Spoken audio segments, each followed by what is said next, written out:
लोक विचारतात कुठचा रे बा तू. मी म्हटलं विदर्भाचा हा बा, शेतकरी माणसाचं बोरगाव, विदर्भात राहतो. कुठं येते विदर्भ? काय आहे विदर्भ?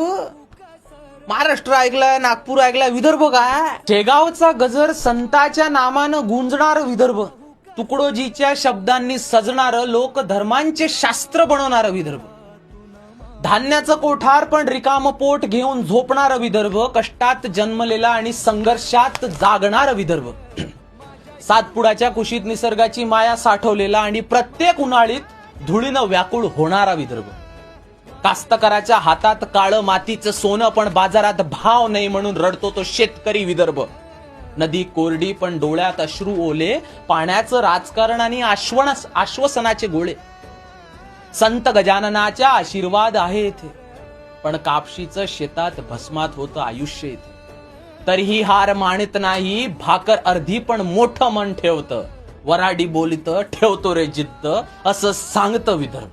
मुंबईत गेला तरी गाव विसरत नाही आणि गावात राहून स्वप्न मोठी बघतो तो विदर्भ, कधी रेल्वेची धूर, कधी सायकलवरचा प्रवास, कधी गावात मधल्या चौकात राजकारणाचा तास, आणि विचारतो आपण मागे का, आपण गरीब का? उत्तर मिळतं कारण आपण प्रामाणिक, आपण आवाज उठवतो पण तो शहरात पोचत नाही, पण आशा अजूनही जिवंत आहे, पण आशा अजूनही जिवंत आहे. आजही सूर्य उगवतो अमरावतीच्या शेतावर, बुलढाण्याच्या रस्त्यावर पोरं क्रिकेट खेळतात, चंद्रपूरचा कोळसा अजून धगधगतो आणि वऱ्हाड्याचं मन अजूनही जगण्याचं स्वप्न बघतो तो विदर्भ. हे दिवस बदलणार, एक दिवस हे दिवस बदलणार, कापसाच्या रंगासारखं उजळणार, मातीच्या सुगंधासारखं जगभर पसरलेलं नाव होणार आणि मग म्हणतील सगळे हा फक्त विदर्भ नाही,